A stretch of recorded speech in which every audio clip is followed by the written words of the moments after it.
அஸ்ஸலாமு அலைக்கும் ஃப்ரெண்ட்ஸ். இன்றைக்கி வந்து ரம்நாட்டில் ஒரு ஷூட்காக வந்தோம். அங்கே ஹாஸ்டல் சாப்பாடு சாப்பிட்டு ரொம்ப நாக்கெலாம் செத்து போச்சு. ஸோ அதனால் வந்து இன்றைக்கி பசியாகவும் இருந்தனால ஜிஎஸ்எம்க்கு வந்தோம் சாப்பிட்றதுக்காக. பாவம் 16 நாள் ஒழுங்காக சாப்பிடாம ரொம்ப கஷ்டப்பட்டா, அதான் கூப்பிட்டு வந்தேன்.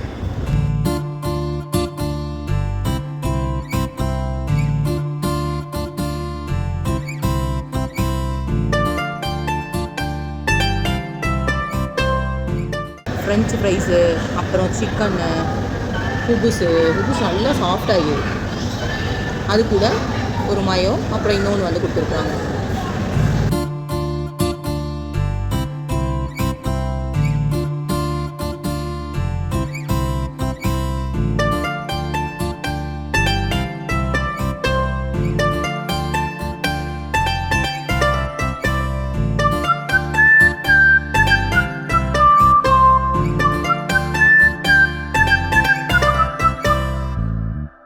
நாங்கள் சாப்பிட்டு பிள்ளைகளுக்கு பார்சல் வாங்கிட்டோம். இன்றைக்கி எனக்கு ரொம்ப ஹாப்பியாக இருக்குது. நல்ல சாப்பாடு சாப்பிட்டேன்னு. தேங்க்யூ ஸோ மச் கனவா.